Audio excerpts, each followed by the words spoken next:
2026. Time now for a first check of your forecast with meteorologist Avery Gray. Hi, Avery. Hi, Mary.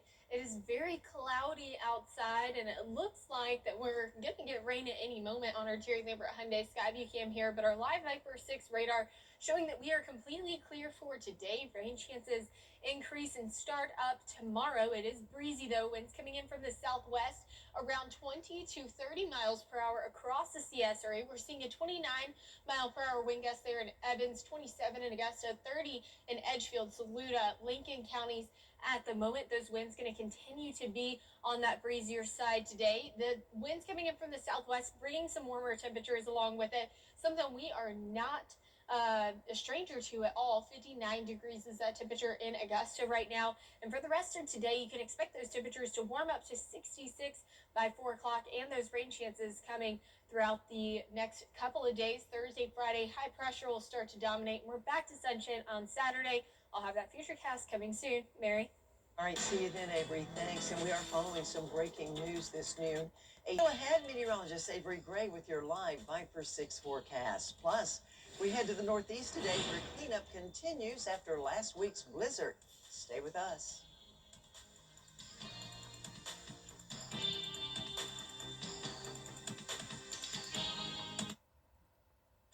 We can't get away. The live Viper 6 Skyview Network, sponsored by Terry Lambert Hyundai. The News Channel 6 mobile app is now even better. Download it today. Now, your most accurate forecast with WJBF Live Viper 6. Welcome back. Death Valley, the national park that many call the hottest place on Earth, is currently exploding with these beautiful wildflowers. This occurred after the valley received a record 2.41 inches of rain from September to November of 2025. That might seem like it's not a lot, but this is a desert. So the last time this part of California experienced a similar phenomenon was around 10 years ago. How awesome. I love the beautiful yellow. Temperatures across the CSRA, definitely not desert-like. 59 is that temperature here in Augusta. We're seeing the low 50s, low to mid-50s towards our northeastern counties at 53 and 55. In Saluda, we'll be breaking 60 here pretty soon, so I'm excited about that. Winds coming in from the southwest. That's bringing us those warmer temperatures today, also bringing us quite a bit of a breeze. 27-mile-per-hour wind gusts there in Augusta, 29 in Evans, 30 in Edgefield and Saluda counties. That does have us in a lake wind advisory today from now until 7 o'clock this evening. Just be careful if you're out on the open water. But here's a view of the Terry Lambert Hyundai Skyview cam outside of Augusta area. Not many people out there on the river. It is a bit on that dingy side. Still seeing a haze left over in the air, and that is because of some controlled burns that happened yesterday. We're still seeing that smoke and haze from it across the Richmond County and into Aiken, Edgefield, Saluda counties as well.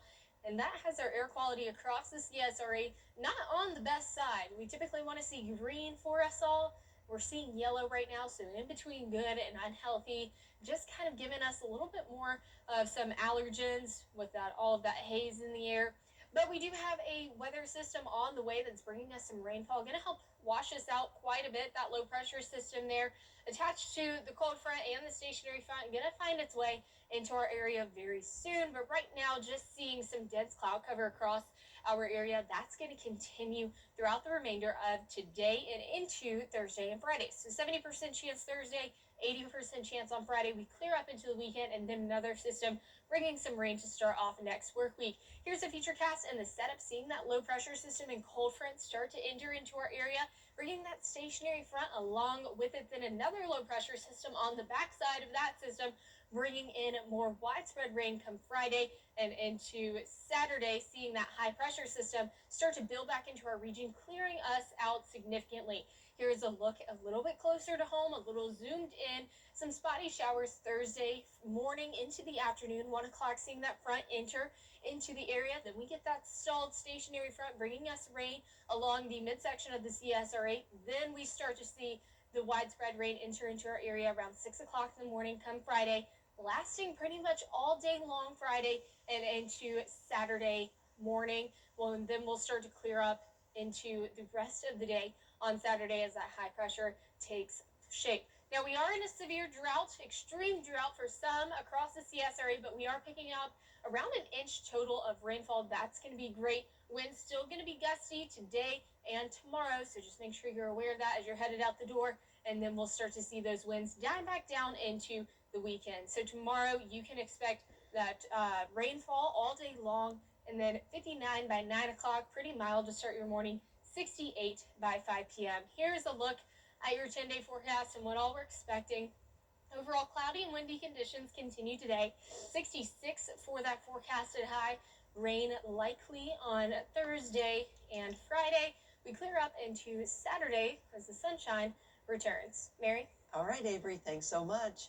Now to the aftermath of this week's northeast blizzard. Crews working all night on New York's Staten Island, cleaning up the 29 inches of snow from streets that residents say were never plowed to begin with. And here's more on that from ABC's Sophie Flay. Now to the aftermath of this week's northeast blizzard. Crews working all night on New York's Staten Island, cleaning up the 29 inches of snow from streets that residents say were never plowed to begin with. And here's more on that from ABC's Sophie Flay. A new round of snow in the east as millions dig out from Monday's record-breaking storm. More than 150,000 customers in Massachusetts still without power. On Cape Cod, crews from across the country are helping restore electricity, which could take until the weekend. Sunday night, took out this power cable, and we lost power coming across the street here. Cleanup is underway in Rhode Island after more than 3 feet of snow, but some communities are struggling as plows keep getting bogged down. We're stuck and the snow is up high, up to our knees. The storm turning deadly at Salve Regina University in Newport, where authorities say a student died from carbon monoxide poisoning while charging his phone in a vehicle. In New York City, 4 men are wanted for questioning in connection with a snowball fight that sent 2 police officers to the hospital. The blizzard hit airports hard. More than 2,000 flights were canceled Tuesday alone, with thousands more delayed. On the roads, authorities are warning drivers to clear snow and ice from their vehicles, saying chunks that fly off can cause dangerous distractions and even serious damage. Sophie Flay, ABC News, New York. And another storm is set to hit that region tomorrow, bringing a mix of snow and rain. Well, the push is on. After the break, a final check of the forecast. Georgia is Trump. The Live Viper 6 Skyview Network, sponsored by Terry Lambert Hyundai. The Live Viper 6 mobile app. Download it today.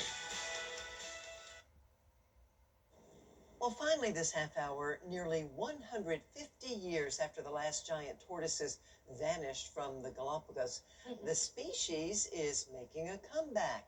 The island's national park releasing 158 juvenile hybrid tortoises on Florina Island last week. Wow. They're gradually bringing back the extinct species and restoring that depleted ecosystem.